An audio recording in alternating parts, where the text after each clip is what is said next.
हाँ, माननीय honourable supreme court, इसी उस जजमेंट में बहुत सारे फ्लॉज थे और सबसे ज्यादा फ्लॉ ये था कि एक इलेक्टेड एमएलए को आप पब्लिक सर्वेंट नहीं मान रहे, जबकि जजमेंट्स अवेलेबल हैं कि वो पब्लिक सर्वेंट हैं। तो एक टेक्निकल रीजन पर आपने इतना ग्रूसम क्राइम के बाद टेक्निकल रीजन ढूंढ के उसको छोड़ दिया मतलब उसकी सस्पेंशन, उसकी इम्प्रिजनमेंट को सस्पेंड कर दिया टेक्निकल फ्लॉ पे।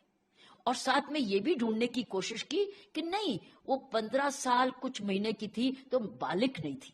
दो टेक्निकल रीजंस। ये आप भूल गए कि क्रूज क्राइम क्या हुआ, बलात्कार हुआ, और वो भी एक लड़की से जो 16 साल से कम थी। ये तो एडमिट कर रहे हैं कि 15 साल 9 महीने की थी, सो 16 साल से कम थी तो बालिग तो थी। और दूसरा टेक्निकली, क्योंकि कानून में, दूसरे कानून में ये पब्लिक सर्वेंट नहीं है। जो व्यक्ति पब्लिक फंड्स ले रहा है, इलेक्शंस लड़ रहा है, कॉन्स्टिट्यूशन पे आप कसम खा रहे हो कि आप जाके पब्लिक ट्रस्ट को, पब्लिक सेवा में जाओगे और आप रेप करते हो और फिर आपको कहला जाता है कि आप पब्लिक सर्वेंट नहीं हो। कानून तो ये कह रहा है कि बैंक एम्प्लॉय भी पब्लिक सर्वेंट है। सो इसका मतलब क्या, ऑनरेबल उस bench of the high court ने ये देखा नहीं कि ऑलरेडी कानून विजिट कर रहे हैं, कानून जजमेंट्स हैं अवेलेबल। सो इसलिए, लेकिन ये भूल गए कि क्राइम क्या हुआ। ये तो नहीं कहा उसने कि क्राइम नहीं किया, क्राइम तो किया, उस क्राइम की सजा मिली है। उस क्राइम को क्या कहोगे? क्योंकि वो बालिग नहीं है, क्योंकि वो पब्लिक सर्वेंट नहीं है। ये कहां की रीजनिंग है? इसीलिए तो पब्लिक आउटक्राई हुआ। और पब्लिक आउटक्राई, एक पब्लिक आउटक्राई अननेसेसरली इनजस्टिस नहीं मांगता, पब्लिक आउटक्राई जस्टिस मांगता है। तो जस्टिस मिल गया, ऑनरेबल सुप्रीम कोर्ट ने वो दे दिया जो पब्लिक आउटक्राई था कि। और मैं आपको, मेरी नजर में इस लड़की के साथ एक बार ये विक्टिम नहीं हुई, एक रेप नहीं हुआ, उसका बाप भी मर गया, उसका वकील भी मारा गया। She was a victim many times over. She is not victim once, एक बार ये नहीं विक्टिम हुई है।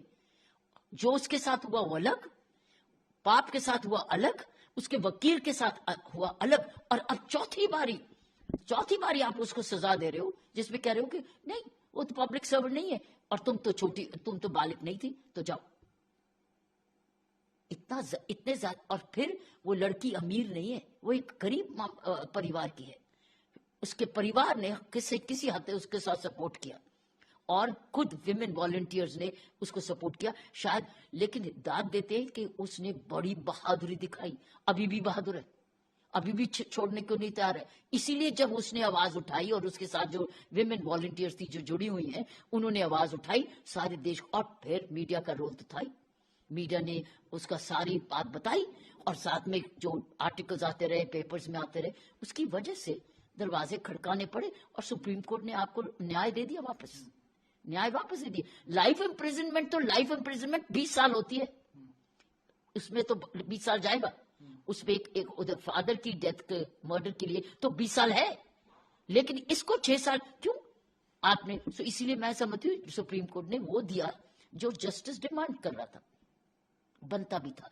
और टेक्निकल फ्लॉज बहुत ज्यादा थे जो मैंने भी पढ़ा जजमेंट्स के बार, क्योंकि बहुत अच्छे वकील आपके मीडिया पे आए हैं, उन्होंने एक्सप्लेन किया जजमेंट्स को, पुरानी कोर्ट की जजमेंट्स को। तो क्या उन जजमेंट्स को भी अनदेखा कर दिया उस हाई कोर्ट के बेंच ने?